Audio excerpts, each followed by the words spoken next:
Hello everyone, आज की कहानी है सास का संघर्ष। दीपक अपने शहर से दूर एक बड़े शहर में अच्छी कंपनी में नौकरी किया करता था। इसके लिए उसे रोज ट्रेन से लगभग 60 किलोमीटर का सफ़र तय करना पड़ता था। अब छोटे मोटे शहरों में इतनी अच्छी नौकरी मिल पाना संभव नहीं है, इसलिए उसकी गांव के अधिकतर युवाओं को नौकरी ढूंढने के लिए बड़े शहरों की ओर रुख करना पड़ता है। तो वह भी ऐसा ही एक नौजवान था जो अपना घर चलाने के लिए अपने शहर से दूर बड़े शहर में नौकरी करने जाया करता था। बस रोजाना ट्रेन से चलकर ऑफिस और फिर शाम को ऑफिस से निकलकर अपने घर, ऐसे ही जिंदगी चल रही थी। उसके परिवार में पत्नी और 2 बच्चे थे और साथ ही माँ भी थी। पिताजी की काफ़ी समय पहले मृत्यु हो चुकी थी, इसलिए घर की जिम्मेदारियों का बोझ उसने बहुत कम उम्र में ही उठा लिया था। जब दीपक स्टेशन पर पहुंचता है तो उसे एक बुजुर्ग महिला बैठी हुई दिखाई देती है। अब यह कोई नई बात तो नहीं थी, बहुत ही सामान्य सी बात थी।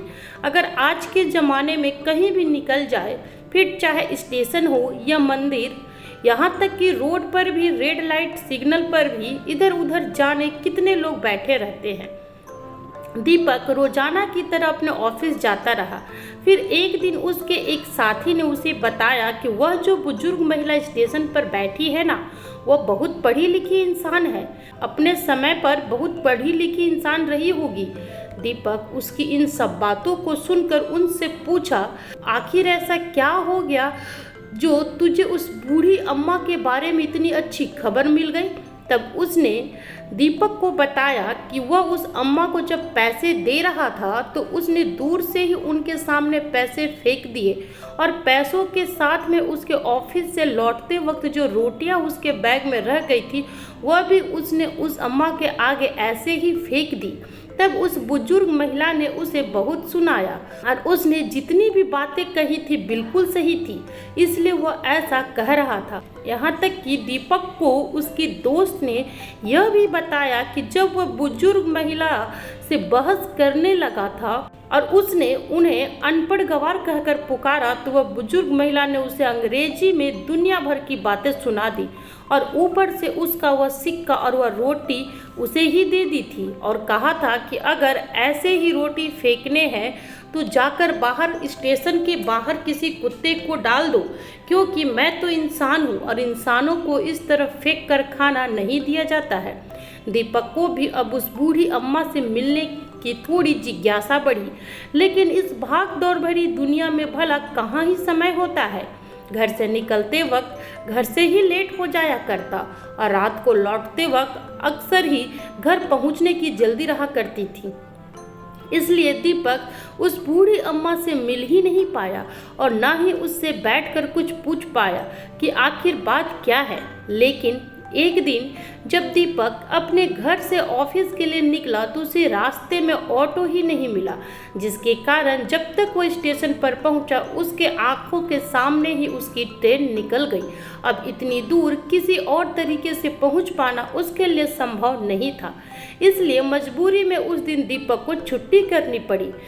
अब जब दीपक स्टेशन से अपने घर के लिए वापस आ रहा था कि तभी उसकी नज़र उस बुजुर्ग अम्मा पर पड़ी, जो कि वहीं स्टेशन पर बैठी हुई थी और खाने के लिए कुछ मांग रही थी। अब ऐसे में जब वो अपने घर वापस जा ही रहा था तब उसे उसके लंच की कोई ज़रूरत नहीं थी, तो उसने सोचा कि क्यों ना अपना खाना इस बूढ़ी अम्मा को दे दूं, मैं तो घर जाकर और खा लूँगा, पर यह बूढ़ी अम्मा जाने कब से भूखी होगी।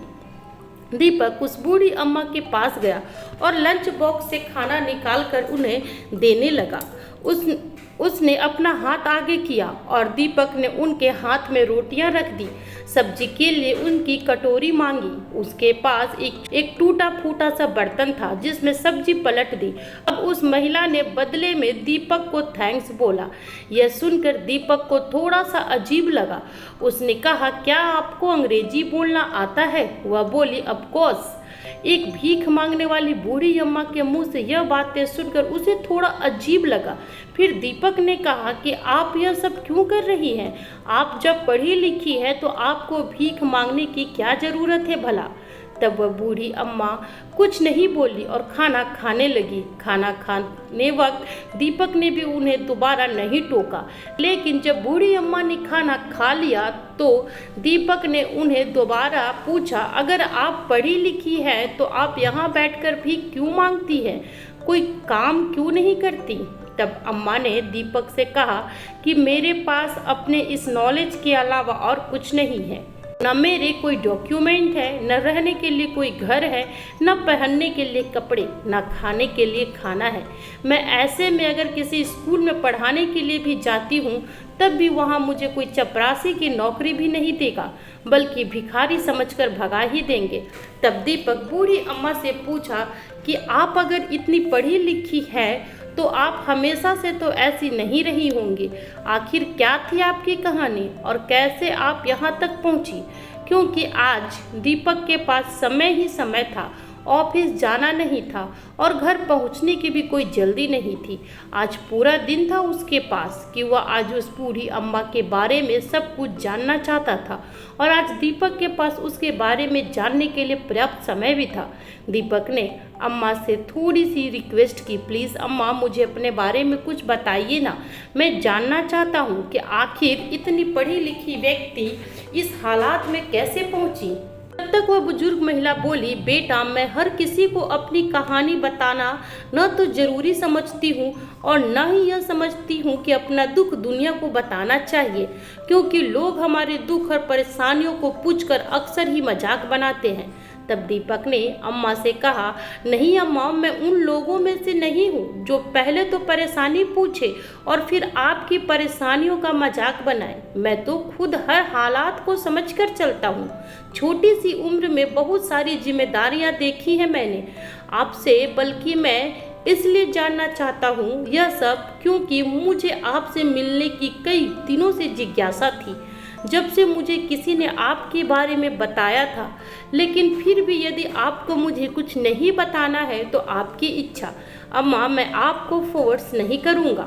जब दीपक वहाँ से उठने लगा तो अम्मा ने उन्हें बुलाया और कहा, बेटा मैं अपनी परेशानी हर किसी को तो नहीं बताती, लेकिन जब तुम इतना कह रहे हो तो मैं तुम्हें सब कुछ बता देती हूँ।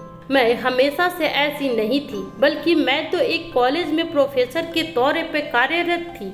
मेरा भरा पूरा परिवार था, बेटा और बेटी दोनों थे। बेटे की शादी करने के बाद ही मेरे पति एक हादसे में चल बसे और मेरे ऊपर अब केवल एक जिम्मेदारी थी और वह थी मेरे बेटे की शादी कराने की जिम्मेदारी, क्योंकि उसके बाद मैं पूरी तरह से अपनी जिम्मेदारियों से मुक्त हो जाती।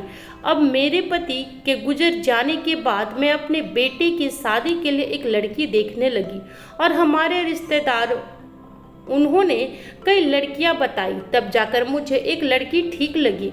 इसके बारे में मैंने अपने बेटे से बात की तो उसने कहा कि उसने तो एक लड़की खुद ही पहले से पसंद कर रखी है और अब वह उससे ही शादी करेगा। जब मेरे बेटे ने मुझे यह सब कहा तो उस वक्त तो मुझे बहुत गुस्सा आया, लेकिन फिर मैंने खुद को समझा लिया और जहाँ मैंने शादी की बात की थी उन लोगों को मैंने मना कर दिया, हाथ जोड़कर माफ़ी मांगी और उन्हें सारी बात बता दी। उन लोगों ने मुझे दुनिया भर की बातें सुनाई, लेकिन मैं भी क्या कर सकती थी, गलती मेरी ही थी। बेटे से बिना पूछे उसकी शादी की बात मैंने आगे बढ़ाई, लेकिन उसकी माँ होने के नाते इतना तो हक बनता था ना मेरा। लेकिन फिर भी मैं अपनी गलती समझकर चुप रही। उस समय मेरी बहुत बदनामी हुई और बेइज्जती भी हुई। हमारी सभी रिश्तेदारों में मेरे बेटे के कारण मेरी बहुत बदनामी हुई थी। ऊपर से वो लड़की भी किसी और धर्म की थी। मैंने अपने बेटे को कई बार समझाया, लेकिन आखिरकार उसकी जिद के आगे मुझे ही झुकना पड़ा। मन तो बिल्कुल नहीं था, लेकिन करती भी क्या। बेटे की खुशी के लिए समाज के ताने और दूसरे धर्म की लड़की को स्वीकार कर लिया अपनी बहू के रूप में। अब जब वह घर में आई तो शुरुआत में तो सब ठीक ही था, लेकिन मेरा बेटा बहुत हद तक बदल चुका था। इधर हमने कभी भी नॉनवेज को हाथ नहीं लगाया था और मेरा बेटा पता नहीं उसे कहां से इन सब की आदत लग गई थी। उसकी पत्नी घर में आए दूसरे दिन कुछ न कुछ उल्टा सीधा पकाने लगी, लेकिन मुझे इस सब के बारे में कुछ पता नहीं था। एक दिन जैसे ही मैं कॉलेज से घर पहुंची तो मैं किचन में खाना लेने गई, लेकिन जैसे ही मेरी नज़र वहां रखे हुए नॉनवेज पर पड़ी तो मुझे बहुत तेज गुस्सा आया। किचन में यह सब देखकर मैं बहुत गुस्सा हुई और मैंने तेज आवाज में अपने बेटे को आवाज लगाई, नवीन नवीन क्या है यह सब नीचे आकर देख, तेरी बीवी ने किचन का क्या हाल बना रखा है। जब वह किचन में आया तो शायद किचन का हाल देखकर उसका भी मन गंदा सा हो गया था, क्योंकि चारों तरफ मुर्गी के पंख और गंदगी फैली हुई थी। मुझे तो लगभग उल्टियां आने लगी। उस दिन मेरी तबीयत बहुत खराब हुई। मेरे बेटे ने अपनी पत्नी को समझाया होगा कि वह यह सब ना किया करे, लेकिन कुछ दिन तक तो उसने कुछ नहीं बनाया। फिर से वह हमसे छुपाकर घर में यह सब बनाने लगी थी दोबारा, जबकि हमने उससे कह दिया था कि वह घर के बाहर चाहे जो खा सकती है, लेकिन कम से कम घर के अंदर यह सब ना बनाए। उस समय मेरी तबीयत इतनी खराब हुई कि मुझे कॉलेज से 3 दिन की छुट्टियां लेनी पड़ी। अब आखिरकार जब मैं ठीक हुई तो मुझे अपने बहू के हाथ का खाना खाने में भी घिन आने लगी थी, लेकिन फिर बेटे ने कहा कि माँ आप उस बात को भूल जाइए, यह अब दोबारा ऐसा नहीं करेगी। तो मैंने धीरे धीरे अपने बहू के हाथ का खाना शुरू कर दिया। लेकिन एक दिन मेरे आगे जो मेरी बहू ने खाने की प्लेट रखी तो मुझे कुछ अजीब सा लगा। उसमें अजीब सी स्मेल आ रही थी। मैंने अपनी बहू से कहा, बहू आज तुमने यह क्या बनाया है? इसमें से तो बहुत बुरी बदबू आ रही है। तब बहू बोली, कुछ नहीं मम्मी जी, अरे शायद मैंने आपको गलत सब्जी दे दी है। यह सब्जी तो रात की है, लाइए मैं आपके लिए दूसरी सब्जी लेकर आती हूँ। उसने मेरे आगे से सब्जी उठा ली, लेकिन अब तक मैं समझ चुकी थी कि वह कुछ और नहीं बल्कि नॉनवेज ही था। बहू अब भी घर में वही सब बना रही थी। मेरा अब अपने घर में खाना खाने का मन नहीं करता था। बेटे से कहा तो उसने अपनी पत्नी को डांट लगा दी और बोला कि जब तुझे एक बार मना कर दिया तो तुझे समझ नहीं आता। अगर ज़्यादा ही तेरा सब खाने का मन करता है तो तुझे कितनी बार कहा है घर से बाहर जाकर खा आया कर। इतनी सारी दुकानें हैं, इतने सारे होटल है, घर में बनाना जरूरी है क्या? तब वह बोली, आखिर यह घर मेरा भी तो है। अब मैं अपने मन का खाना बनाकर भी नहीं खा सकती क्या? जब देखो तब बाहर खाओ, बाहर से खा लो। तुम लोग का क्या ड्रामा है? मैं खाती हूँ तो बनाऊंगी ही ना। तुम लोग नहीं खाते तो मत खाओ। मैंने जबरदस्ती तो नहीं की है कि खाना जरूरी है। इन सब बातों के पीछे उन दोनों में थोड़ी बहस हो गई। बस अगले दिन बहू मुझे दुनिया भर की बातें सुनाने लगी। मैं डाइनिंग टेबल पर बैठी हुई थी नाश्ते के लिए और वहाँ बहू किचन में बड़बड़ाए जा रही थी। उसकी सब बातें समझ में आ रही थी। यह किसके लिए कह रही है? बहू के अनुसार मैं उन दोनों में झगड़े के कारण थी। मेरे कारण ही वे लोग झगड़ रहे थे। अब इस बात पर भला मैं क्या ही कहती। मैंने बहू से कह दिया कि अगर तुम यह सब नहीं छोड़ सकती तो कोई बात नहीं, मैं खाना बनाने के लिए कोई अलग काम वाली बाई रख लेती हूँ। मैं अपना खाना अलग बनवा लिया करूँगी। और तब मेरे बेटे ने अपनी पत्नी को समझाया और आखिरकार रोज रोज का ड्रामा बंद हुआ। अब बहू को जब भी कुछ खाना होता तो वो बाहर चली जाती। इस बात से मैं काफ़ी खुश थी, लेकिन मुझे यह नहीं पता था कि बहू में इतना परिवर्तन कैसे आया। इधर अब मेरे रिटायरमेंट का समय आया और मैं रिटायरमेंट के पैसे लेकर नौकरी से अलग हो गई थी। अब जब रिटायरमेंट के पैसे मेरे पास आए तब तो बेटा बहू भी हर समय मेरे आगे पीछे घूमती रहती। अब तो घर में नॉनवेज बनाना दूर की बात, यहाँ तक कि वह बाहर भी कुछ नहीं खा कर आती और हर समय पूजा पाठ में लगी रहती थी। सब समय बस पूजा ही करती रहती। खाने पीने की चीज़ों का मेरा बड़ा ध्यान रखती। और मेरा बेटा भी जब रिटायरमेंट के पैसे मेरे पास ही रखे हुए थे तो कुछ दिन बाद आखिरकार बेटा बोला, माँ अगर आप कहें तो मैं एक बिजनेस शुरू करना चाहता हूँ। अब इतने दिनों से काम करते करते मुझे इस काम की तो पूरी नॉलेज हो गई है, तो मैं आराम से अपना खुद का काम शुरू कर सकता हूँ। फिर दूसरों के यहाँ जाने की क्या ज़रूरत। जब हम अपना ही काम शुरू कर लेंगे, हम तो दिन दुगनी रात चौगनी तरक्की करेंगे, फिर तो पैसा ही पैसा होगा। माँ, अब हम अपने सारे शौक मौज पूरे कर पाएंगे। तब मैंने कहा कि यदि तुम बिजनेस करना चाहते हो तो कर लो, अच्छी बात है बेटा, इंसान को आगे बढ़ने के बारे में सोचना भी चाहिए। तब बेटा बोला, हाँ माँ, अब तो आपकी भी परमिशन मिल गई है, बस अब तो सब हो ही जाएगा। तब मेरी बहू खाना परोसती हुई बोली, ऐसे कैसे हो जाएगा, सब कुछ बातों से थोड़ी होता है। आप तो कह रहे थे कि बिजनेस के लिए कुछ पैसे कम पड़ रहे हैं और आप किसी को पार्टनरशिप में काम करने के लिए भी ढूंढ रहे थे, मिल गया क्या आपको कोई? तब बेटा हंसता हुआ बोला, अरे नहीं, अब भला मैं किसी और को पार्टनर क्यों ढूंढने लगा, अब तो सब कुछ हमारा ही होगा। आधे पैसे तो मेरे पास हैं, अब बाकी के पैसे भी जब मैं ही लगाऊंगा तो किसी और पार्टनर की क्या ज़रूरत। तब वह बोली, बाकी के पैसे कहाँ से आएंगे? लेकिन तो मेरे बेटे ने उसकी बात को काटते हुए कहा, अरे तुमने सुना नहीं, अभी माँ ने कहा तो कि मैं बिजनेस कर सकता हूँ, माँ इसमें मेरी मदद करेगी, है ना माँ? यह सुनकर मुझे थोड़ा सा आश्चर्य हुआ। फिर मेरा बेटा बोला, आपको जो रिटायरमेंट के पैसे मिले थे, आप वो पैसे मुझे दे दीजिए, अपने पास थोड़ा बहुत रख लीजिए, जब मेरा हिसाब किताब बन जाएगा तो मैं आपको यह पैसे लौटा दूंगा। अब उसने मुझे अपनी बातों में उलझाकर मुझसे सारे पैसे ऐंठ लिए और इधर जो मेरे पास थोड़े बहुत पैसे थे वो भी बहू ने कभी 5,000 कभी 10,000 लेकर कुछ ही महीनों में खर्च कर दिए और बहू और बेटे के आगे मैं बिल्कुल खाली हो गई थी। अब वे दोनों मुझसे पैसे मांगते तो मैं भला उन्हें कहाँ से देती। एक दिन गुस्से में मैंने ऐसे ही कह दिया तो दोनों घूरते हुए मुझे ही बातें सुनाने लगे कि घर में रहती हो, खाती हो, तुम्हारी बीमारी है, हर चीज़ का खर्चा है, हम देखते हैं, अगर 2 पैसे दे दोगी तो कौन सी आफत आ जाएगी। बच्चों की ऐसी बातें सुनकर मुझे बहुत बुरा लगा, क्योंकि मैंने उन्हें कह दिया था कि अब मेरे पास पैसे नहीं बचे।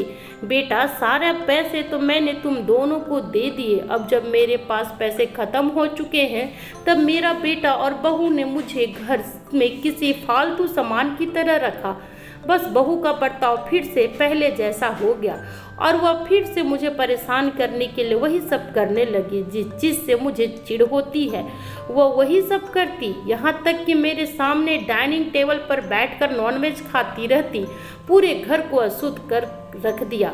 इतनी ही नहीं, मुझे जिन चीज़ों से प्रॉब्लम होती वह दोनों अक्सर वही काम किया करते थे, जबकि वो जानते थे कि उनकी इन हरकतों से मुझे कितना बुरा लगता है, लेकिन फिर भी यह जानबूझकर किया करते थे। आखिरकार मैंने इन सब चीज़ से खुद को समझा लिया कि कोई बात नहीं, अगर मैं नहीं खाती तो कोई बात नहीं, इसका मतलब यह तो नहीं कि कोई भी नहीं खा सकता इन सब चीज़ों को। और फिर अगर मुझे इतनी परेशानी थी तो मैंने सोचा कि क्यों ना मैं ही अलग बैठकर खाना खा लिया करूं। अब मैंने समस्या का एक समाधान निकाला तो बहू हर समय बेटे से चिक चिक करने लगी और मेरे खिलाफ भड़काते रहती थी। एक दिन रात के समय उन्होंने मुझ पर चोरी का इल्ज़ाम लगाकर उन दोनों ने मुझे धक्के मारकर घर से बाहर फेंक दिया। मेरे कपड़े, मेरा कोई सामान मुझे नहीं दिया। मैं यूं ही 2 दिन भटकती रही और ऐसे ही मैंने सोचा कि क्यों ना मैं अपने किसी रिश्तेदार के पास जाऊं। लेकिन जब मेरे अपने बेटे और बहू ने मुझे इस हाल में छोड़ा है तो रिश्तेदार भला क्या ही मदद करेंगे। इसलिए मैं रुक गई और पता चला कि वास्तव में अब मेरे पास कोई नहीं था। मैं पूरी तरह से अकेली हो चुकी थी। ऐसी हालात में किसी भी आदमी का टूटकर बिखर जाना बिल्कुल आम बात है, जब ना उसके साथ उसका पति हो और ना बच्चे हो और ना ही उसकी नौकरी हो, और तो और जिंदगी भर की कमाई भी अब मेरे पास नहीं थी। बेटे और बहू ने वह भी हड़प ली थी। ऐसे में मेरे पास कोई रास्ता नहीं बचा था कि मैं क्या करती। मैंने सोचा भी कि अपने बेटे और बहू के खिलाफ कोई कार्रवाई करूं, लेकिन माहू ना चाहकर भी कुछ नहीं कर पाई। इस तरह मेरा सब कुछ हड़प कर वे दोनों चैन से रह रहे थे। आखिर आखिरकार मैंने खुद को थोड़ा कठोर बनाकर यह सोचा कि अब मैं उन दोनों को नहीं छोड़ूंगी। तो मुझे पता चला कि वे दोनों घर बेचकर और मेरा पैसा लेकर इस देश को ही छोड़कर जा चुके थे। इसलिए अब मैं चाहकर भी कुछ नहीं कर सकती थी।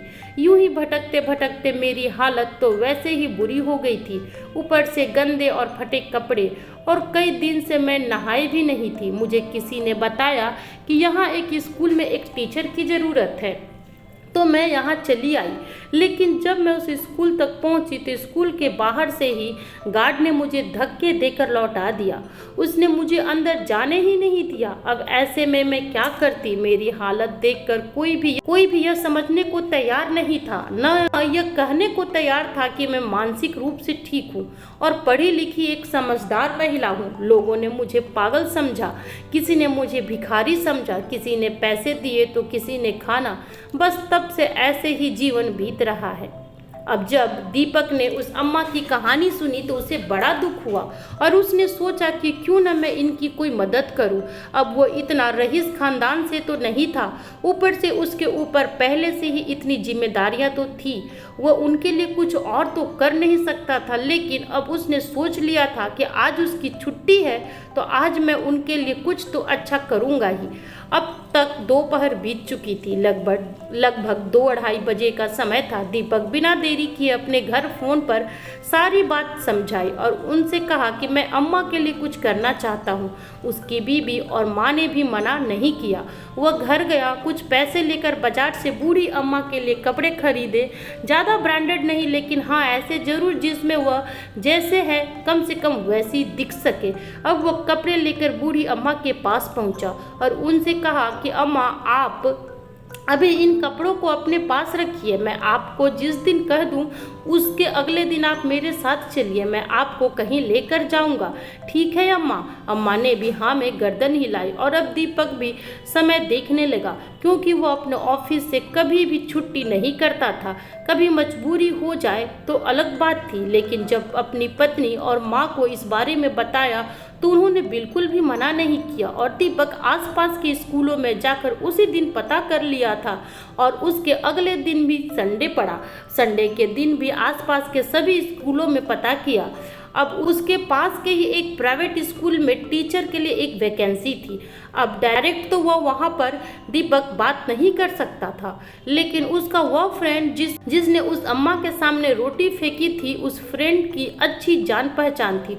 तो उसने अम्मा के लिए उस प्राइवेट स्कूल में बात की। अगले दिन सोमवार को दीपक छुट्टी करने का सोचा और जाकर संडे को ही अम्मा से कह दिया, अम्मा आप कल नहा धोकर वो कपड़े पहन लीजिएगा और जो मैंने चप्पल दी है वो भी। अगले दिन सुबह 10 बजे जब तक दीपक वहां पहुंचा तो वह अम्मा नहा धोकर तैयार थी, लेकिन वही बिखरी हुई बड़ी बड़ी लंबी बाल, चेहरे पर कोई मेकअप नहीं। फिर दीपक अम्मा को लेकर पार्लर गया और उनको थोड़े अच्छे तरीके से बाल कटवा दिए और पार्लर वाली दीदी को बोलकर हल्का मेकअप भी करवा दिए। फिर दीपक अम्मा को लेकर स्कूल पहुंचा, जहां उनके इंटरव्यू की बात थी। क्योंकि उनकी हालात के बारे में दीपक और उसके दोस्त पहले से जानते थे, इसलिए स्कूल में उनके कागज नहीं मांगे गए। इंटरव्यू में उनसे मौखिक रूप से सारी जानकारी ली गई। प्राइवेट स्कूल इतना ज़्यादा बड़ा तो नहीं था, लेकिन इतना छोटा भी नहीं था। जब स्कूल के प्रिंसिपल ने इंटरव्यू लिया और उन्होंने उनके हर सवाल का जवाब दिया तो वो बहुत खुश हुए। अब 12वीं तक के बच्चों को पढ़ाने के लिए अम्मा वहाँ सिलेक्ट हो चुकी थी और यहाँ तक कि तनख्वाह ज़्यादा नहीं थी, पर 10,000 से शुरुआत की गई थी। और उन्होंने कहा भी था कि अभी शुरुआत में हम इतना दे रहे हैं, पर आने वाले समय के साथ साथ बढ़ोतरी कर दी जाएगी। दीपक अम्मा के रहने के लिए इंतजाम एक वृद्ध आश्रम में करवा दिया और वह स्कूल में पढ़ाने लगी। वहाँ से जो कमाई होती उसे वृद्ध आश्रम में दे दिया करती, कुछ अपने पास रख लिया करती। मन करता तो छोटे छोटे अनाथ बच्चों के पास अनाथ आश्रम चली जाया करती और उनकी भी मदद किया करती। दीपक कोई बहुत बड़ा या बहुत महान काम नहीं किया, लेकिन उस अम्मा की मदद करके जितनी खुशी मिली उसे शायद आज तक कभी नहीं मिली। पहली बार जीवन में दीपक को संतुष्टि मिली। उसकी मदद करने के बाद दीपक अपने आप में बहुत खुश था और उस दिन के बाद से कोशिश करता था जितना उससे संभव हो सके किसी गरीब और असहाय की मदद कर सके, और ईश्वर यदि उसे इस लायक बनाए तो वह जरूर उनकी हर संभव मदद करेगा। अभी भी उससे जितना संभव होता है उतनी मदद करने का पूरा प्रयास करता है।